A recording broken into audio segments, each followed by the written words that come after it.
I should have known something was wrong the moment my boss avoided eye contact with me that Monday morning, but I never imagined that by Friday, I'd be carrying a cardboard box out of the building while my coworker watched from her desk, pretending to look surprised. My name is Daniel Carter. I'm 32 years old, and until a few months ago, I was a senior data analyst at a mid-sized consulting firm just outside Chicago.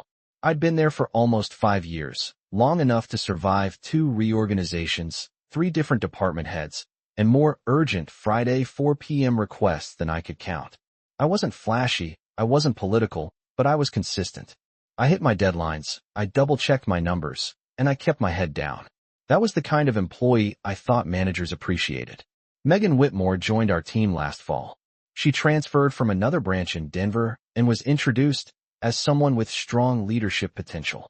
She was confident in a way that filled the room, the kind of person who always had something to say in meetings even if it had already been said. On her first day, I remember helping her set up access to our shared drives and walking her through our reporting templates. She thanked me with a bright smile and said she was glad to have someone reliable on the team. At the time, I took that as a compliment. Our office was an open floor plan with low-grade cubicles and glass-walled conference rooms along the perimeter. From my desk, I could see straight into our manager Richard Lawson's office. Richard had been with the company for over a decade and liked to remind us of that fact. He valued efficiency, numbers, and people who made his life easier. For years, I thought I was one of those people. Megan's desk was diagonally across from mine.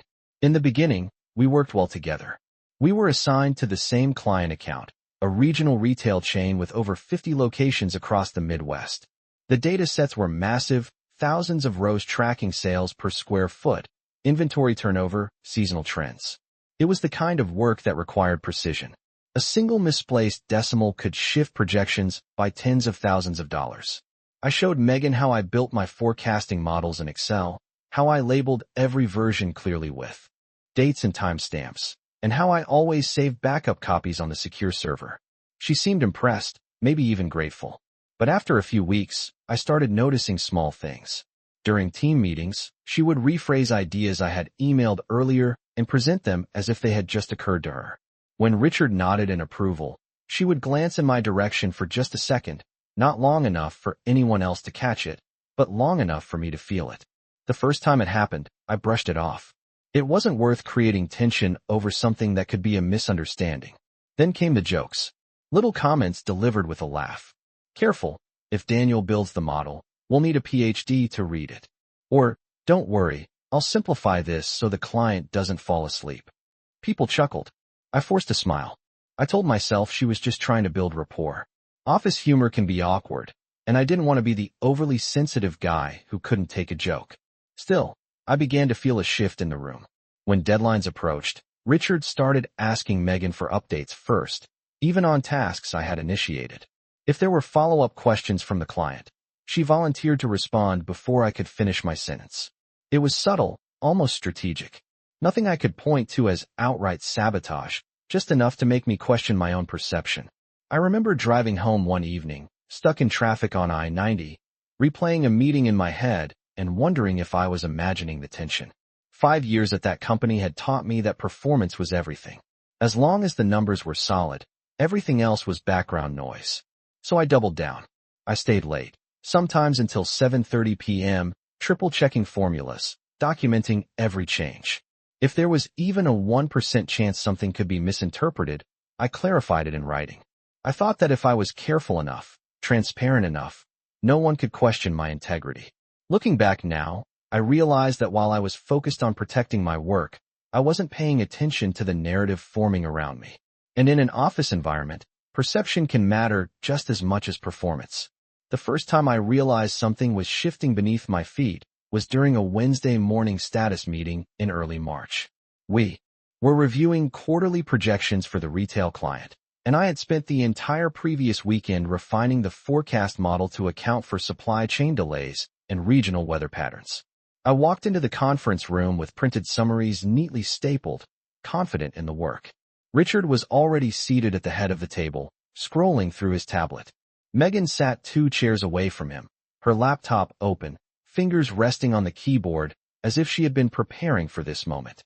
When it was my turn to present, I began walking everyone through the updated assumptions, explaining how a 2% shift in inventory turnover would impact projected revenue across 53 store locations. About halfway through, Megan leaned forward and said, in a light tone, that she was not sure the assumptions were current because she had seen an email from the client mentioning revised numbers. My stomach tightened. I had not seen any revised numbers. Richard looked at me and asked if I had missed something. I told him I had checked my inbox that morning and had not received anything new. Megan then rotated her laptop slightly so Richard could see it and said that perhaps I had been left off the thread by mistake. The implication hung in the air. It was subtle, but it suggested I was out of the loop. After the meeting, I returned to my desk and searched every folder, every archive, even the spam filter. There was no revised email. Later that afternoon, Megan forwarded me the message she had referenced. The timestamp showed it had been sent to her directly, not to the team distribution list. I tried to convince myself it was an oversight by the client. Still, I could not ignore the pattern forming. Over the next 2 weeks, small discrepancies began appearing in shared documents. A formula in one of my spreadsheets was altered to reference the wrong cell range. A comment appeared in the margin of a draft report suggesting that certain figures needed verification, even though I had already verified them. When Richard asked about the inconsistencies, Megan often spoke first, saying she had caught them during a quick review. Each time, she framed it as teamwork, as if she were protecting the integrity of the project. From the outside, it probably looked like she was being proactive. From where I was sitting, it felt like I was slowly being repositioned as careless. I started documenting everything. Every file version, every edit history, every email exchange. I began sending follow-up messages after verbal conversations, summarizing what had been decided and copying both Megan and Richard. It was exhausting, but I needed a record. Brian Keller, who sat across the aisle from me, noticed I had been quieter than usual. One evening around 6:15, as most of the office was packing up, he rolled his chair closer and asked if everything was all right. I hesitated before answering. I told him I felt like I was constantly one step behind, like information was moving around me instead of through me. He frowned and said he had observed some tension in meetings, but assumed it was just competitive energy. He advised me to talk directly to Megan and clear the air. The next morning, I did exactly that. I asked her if we could step into one of the glass conference rooms for a quick chat. I told her I valued collaboration and wanted to make sure we were aligned on communication. She smiled, almost sympathetically, and said she had no issues at all, and that if anything, she had been trying to support me because the workload seemed overwhelming. The word overwhelming caught me off guard. I told her I did not feel overwhelmed. She tilted her head slightly and said that maybe I did not realize how stressed I appeared. That conversation stayed with me long after we returned to our desks. It was the first time I wondered whether the story being told about me inside that office was no longer the one I believed to be true. By the end of March, the atmosphere around my desk felt different, like the temperature had dropped a few degrees, and I was the only one who noticed. Richard began scheduling one-on-one check-ins with me every Friday afternoon, something he had never done consistently before. During those meetings, he asked pointed questions about my workflow, my time management, and whether I felt fully engaged with the team. The questions were phrased professionally, but there was an undercurrent of doubt that had not been there in previous years. I answered calmly, walking him through my process step by step, explaining how I reviewed raw data, validated it against prior quarters, and built projections using conservative assumptions. He nodded, yet his expression remained guarded, as if he was comparing my words to a different version of events he had already heard. Around the same time, I noticed that certain calendar invites were arriving late or not at all. A client call that I was supposed to lead suddenly appeared on my schedule only 15 minutes before it started. When I joined, Megan was already speaking, summarizing findings from a draft report that I had prepared. She presented the insights clearly, but she framed them as a collaborative effort that she had heavily refined. I listened quietly, waiting for a natural pause to clarify details, but the call ended before I could add much. Afterward, Richard sent a brief email thanking Megan for stepping up on short notice. He did not copy me on the message, but Megan forwarded it with a simple note that said, "Just keeping you in the loop." The pattern was subtle yet persistent. Draft documents I finalized would reappear in the shared drive with slight revisions, and a new timestamp indicating that Megan had updated them late at night. Comments would be added suggesting that earlier versions contained inconsistencies. I began saving screenshots of version histories, capturing the sequence of edits down to the minute. It felt paranoid, yet necessary. One Tuesday afternoon, Richard called an impromptu team huddle near the whiteboard. He mentioned that the client had raised concerns about fluctuating projections over the past 2 reporting cycles. My chest tightened because I knew my numbers had been consistent. Megan spoke up and said that rapid adjustments sometimes happen when foundational models are not standardized. She did not mention my name, but everyone in the semicircle knew who had built the original model. I explained that the adjustments were due to updated inputs provided by the client, and I referenced specific dates and email threads. Richard listened, then said we needed more stability moving forward. Later that day, Brian stopped by my desk again. He lowered his voice and asked if I had seen the Slack message Megan sent to Richard the previous night. I told him I had not. He hesitated, then said it was probably nothing, but it mentioned concerns about my responsiveness and attention to detail. Hearing that felt like a punch to the gut, not because of the content alone, but because it confirmed that conversations about my performance were happening without me present. That evening, I stayed at the office until nearly 8 o'clock, reviewing every deliverable from the past quarter. I compared file metadata, tracked revision patterns, and cross-checked email chains.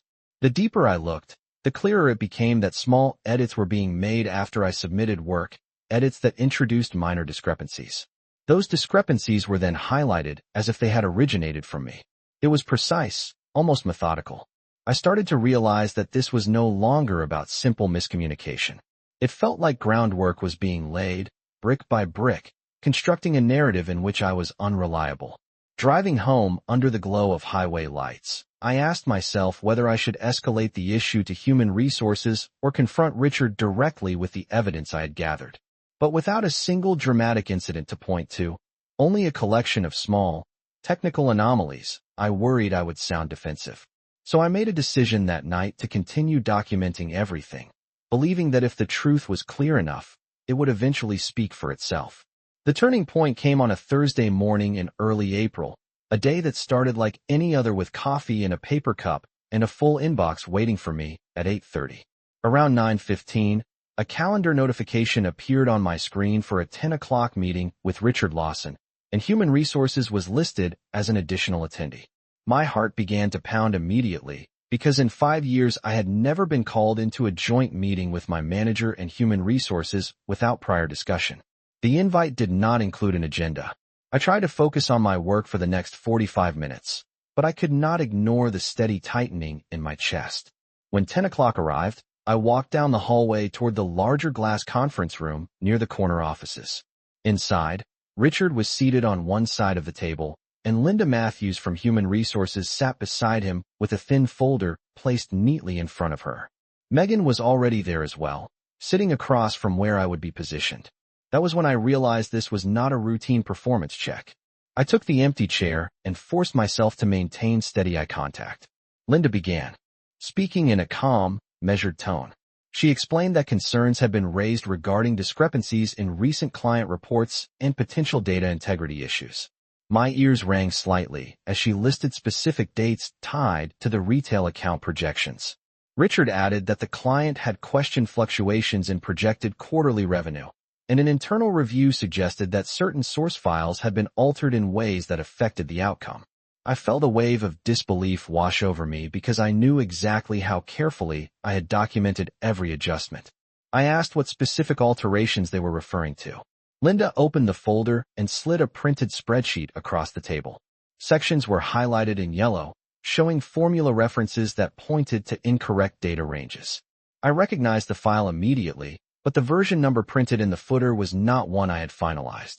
I explained that I always saved master files with date stamps and that the version shown did not match my last recorded update. Megan cleared her throat softly and said that she had discovered the inconsistencies while preparing a summary for Richard. She described noticing irregular formulas and taking the initiative to flag them before they reached the client.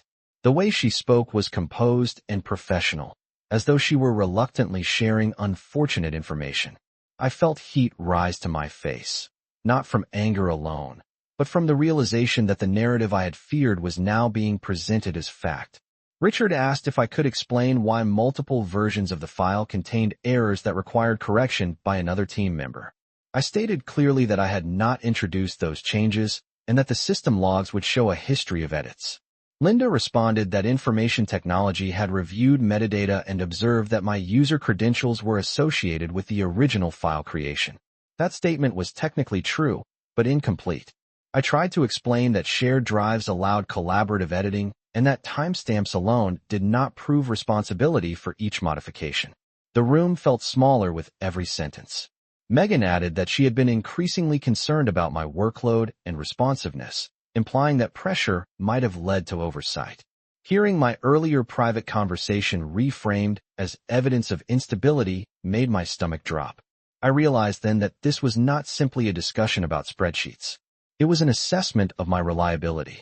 Linda concluded by saying they would need to conduct a formal review and that, effective immediately, I would be placed on administrative leave pending further investigation. The words administrative leave echoed in my mind as I gathered my notebook from the table. I walked back to my desk aware that coworkers were glancing up, sensing something unusual.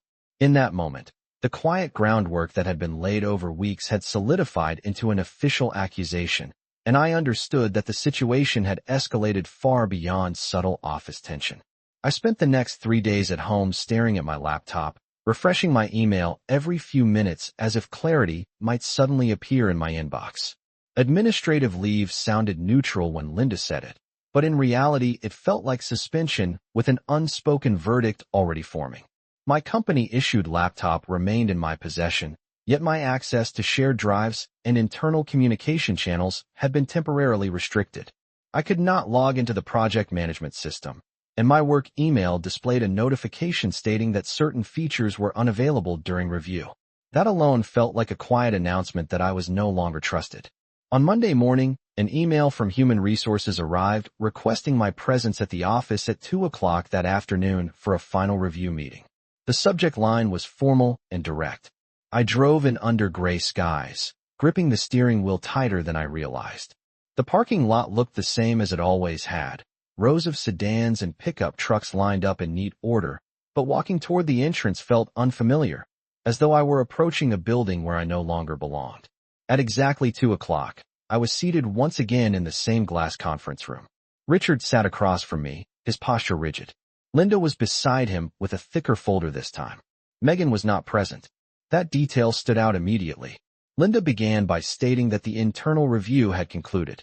She explained that multiple reporting discrepancies had been traced back to files under my oversight, and that, regardless of intent, the inconsistencies had impacted client confidence. I interrupted carefully, asking whether the system logs had been fully analyzed to determine edit sequences and user interactions. Linda responded that the investigation considered available metadata and managerial input. Richard then spoke, saying that trust is foundational in a data-driven role and that recent events had eroded that trust. Hearing that word trust used in the past tense felt like something closing permanently. I reiterated that I had documented version histories and had reason to believe files were altered after my submission. Richard replied that while collaborative edits are common, ultimate accountability rests with the primary analyst assigned to the account.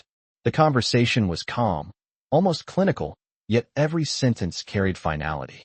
Linda then slid a document toward me and explained that the company had decided to terminate my employment effective immediately due to performance-related concerns. She outlined severance terms, continuation of health benefits for a limited period, and instructions for returning company property. The room felt unnaturally quiet as she spoke, as though the air had thickened. I signed the acknowledgement form with a steady hand, even though my thoughts were racing. 5 years of late nights, weekend revisions, and loyalty condensed into a single page of typed paragraphs.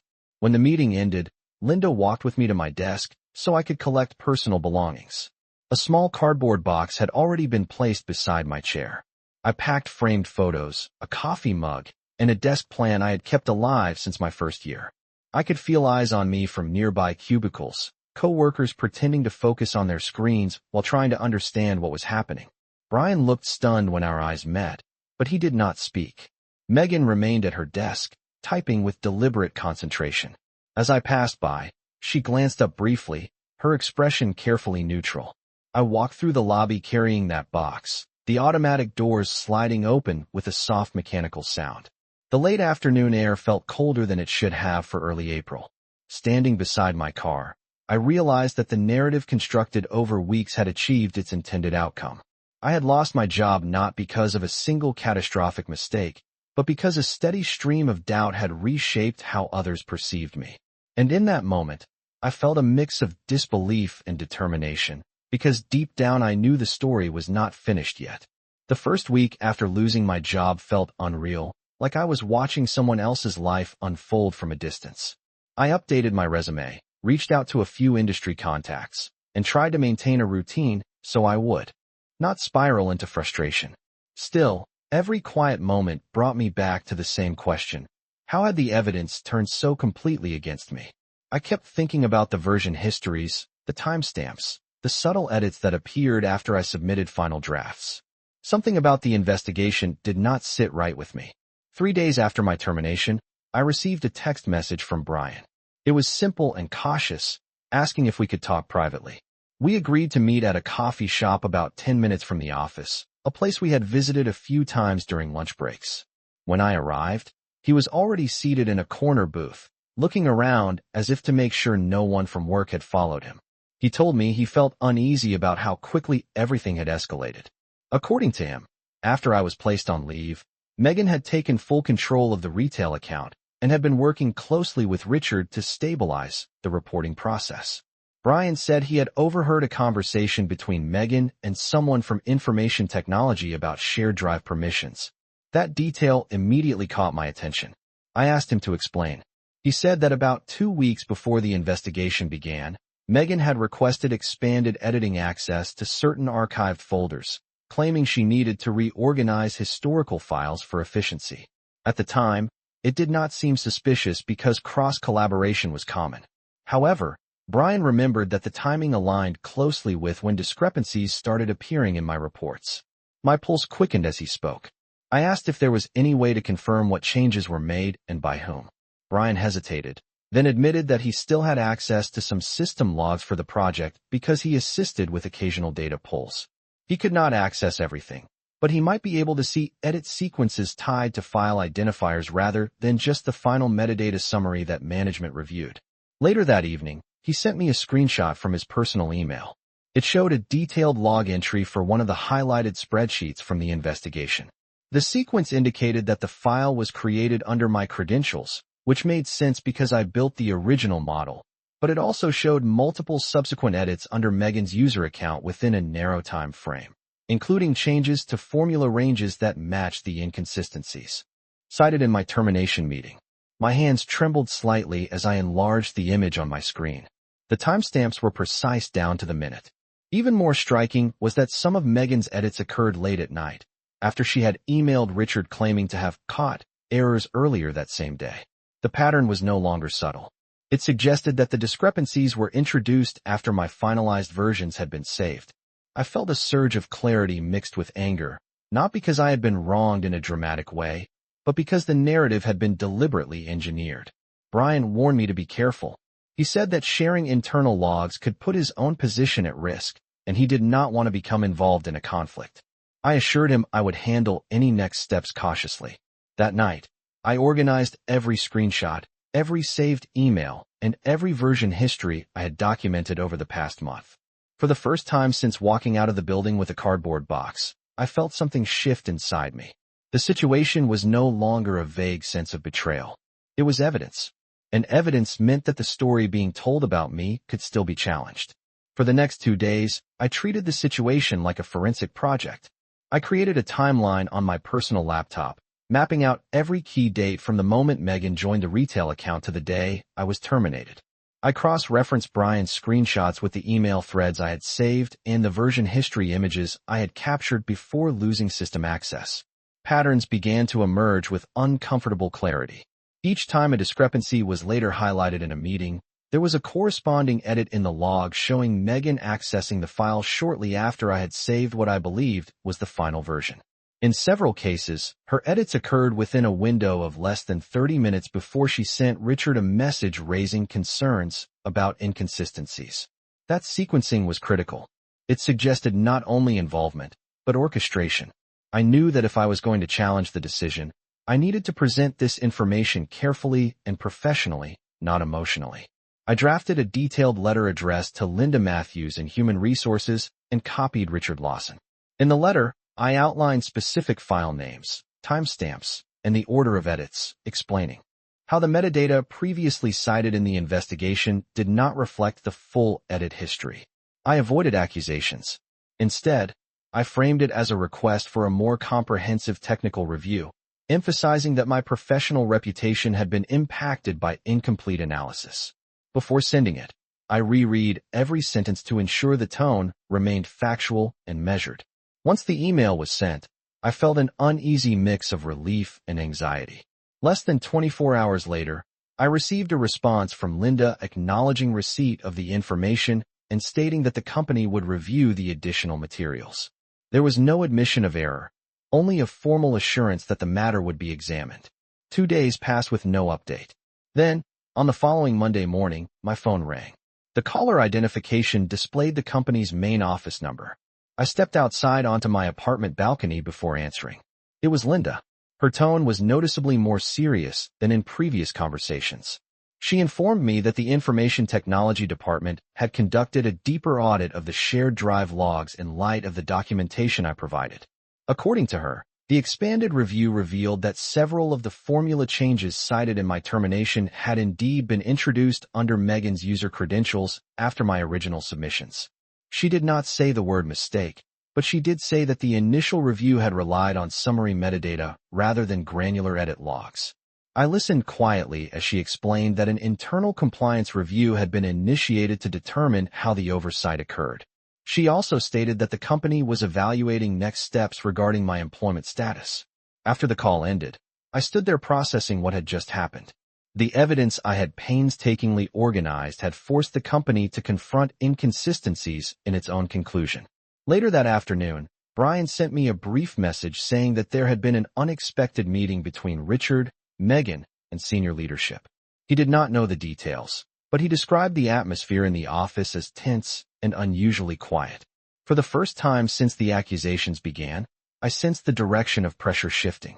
The narrative that had slowly been built around my supposed unreliability was beginning to unravel under the weight of documented facts. I did not feel triumphant. I felt steady, because what had started as subtle doubt was now transforming into formal scrutiny, and the foundation supporting the story against me was no longer stable. 2 days after Linda's call, I received another request to come into the office, this time described as a follow-up discussion regarding the compliance review. The wording alone told me the situation had shifted. When I walked into the building, the receptionist greeted me with a polite but uncertain smile, as if she had not expected to see me again so soon. I was escorted to a larger conference room than before. Inside were Linda, Richard, and a senior director named Thomas Green whom I had only seen during quarterly town hall meetings. Megan was not there. The absence felt deliberate. Thomas began by thanking me for providing detailed documentation and stated that the expanded audit had revealed significant discrepancies in the initial internal review. He explained that granular system logs confirmed multiple post-submission edits made under Megan Whitmore's credentials that directly corresponded to the formula changes cited as performance failures in my termination notice. Hearing that stated clearly, in front of my former manager, felt surreal. Richard looked noticeably strained. He admitted that he had relied on summarized reports and managerial impressions without requesting a deeper technical audit at the outset. Thomas added that the company considered integrity within reporting systems a serious matter and that manipulating shared files in a way that misrepresented authorship violated internal policy. While he did not disclose specific disciplinary measures in detail, he confirmed that Megan was no longer employed by the company effective immediately following the compliance findings. The room was quiet after that statement. There was no dramatic reaction, only a recognition that the foundation of the accusation against me had collapsed. Linda then addressed my employment status. She acknowledged that the termination decision had been based on incomplete information and formally rescinded it. She presented a written document stating that my personnel record would reflect a reinstatement without performance-related findings. Additionally, she outlined an offer to return to my previous role with back pay covering the period since my dismissal, along with a review of reporting protocols to prevent similar incidents in the future. I listened carefully, absorbing each detail. A part of me felt validated, yet another part felt changed in a way that could not be reversed. Trust, once fractured, does not automatically rebuild simply because paperwork is corrected. Richard spoke next, offering what he described as a sincere apology for not conducting a more thorough review before making a final decision. He acknowledged that he should have considered the possibility of collaborative file manipulation and consulted information technology more comprehensively. His tone was subdued, lacking the authoritative certainty he had shown in earlier meetings. I appreciated the admission, but I also recognized that my professional reputation had already endured weeks of doubt. Thomas concluded by saying the company valued transparency and hoped I would consider returning to help stabilize the retail account during the transition. I told them I needed time to evaluate the offer. Walking out of that conference room, I felt a calm clarity rather than triumph. The person who had constructed the narrative against me had faced consequences, not because I confronted her emotionally, but because documented facts dismantled the story piece by piece.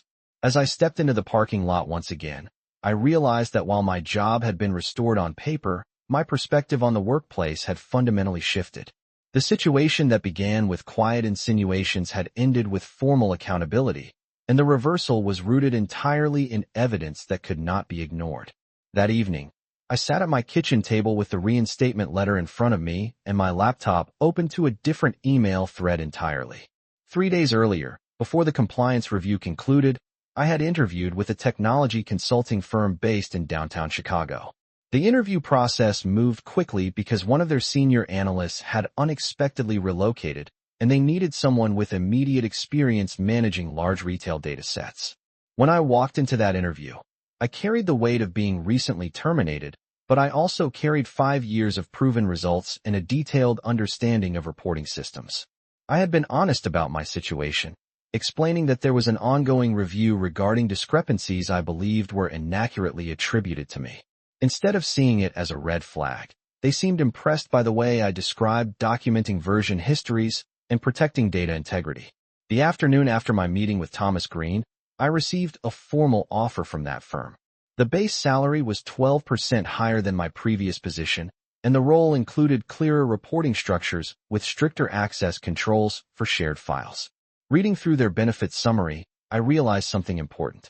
While my former company was offering to restore what had been taken, this new opportunity represented growth rather than recovery. I spent the next 24 hours weighing both options carefully. Returning would mean familiarity, unfinished relationships, and a chance to demonstrate resilience within the same walls where my credibility had been questioned. Accepting the new offer would mean starting over, but on my own terms, without the lingering shadow of recent events. In the end, the decision became less about salary and more about trust. Even though the termination had been rescinded and Megan was no longer employed there, the fact remained that a narrative had been accepted without full investigation. I drafted a professional response to Linda and Thomas, thanking them for the reinstatement offer and the corrective actions taken, but informing them that I had decided to pursue another opportunity. I wished them well in stabilizing the retail account and expressed hope that strengthened review protocols would prevent similar situations in the future. When I pressed send, I felt a quiet sense of closure. A week later, I began my new role in an office overlooking Lake Michigan. On my first day, my manager walked me through their data governance policies, explaining how every file edit was tracked with layered authentication and how collaborative changes required transparent sign-off. Listening to that process described so clearly felt like a reset. Brian and I stayed in occasional contact, and he later told me that the compliance review prompted broader audits across departments. Procedures were updated, and managers were required to consult information technology before finalizing any performance-related decisions tied to system logs. I did not celebrate Megan's departure or the internal upheaval that followed. Instead, I viewed it as a reminder that in professional environments, perception can be manipulated, but documentation endures. Losing my job had felt like the end of my career in that moment, yet it ultimately exposed weaknesses and oversight and pushed me toward a stronger position. The experience changed the way I approach collaboration. I still believe in teamwork, but I now understand that clarity, transparency, and documented accountability are not signs of distrust. They are safeguards. What began as subtle doubt in a glass conference room ended with a lesson I will carry throughout my career. Integrity backed by evidence will outlast any carefully constructed narrative.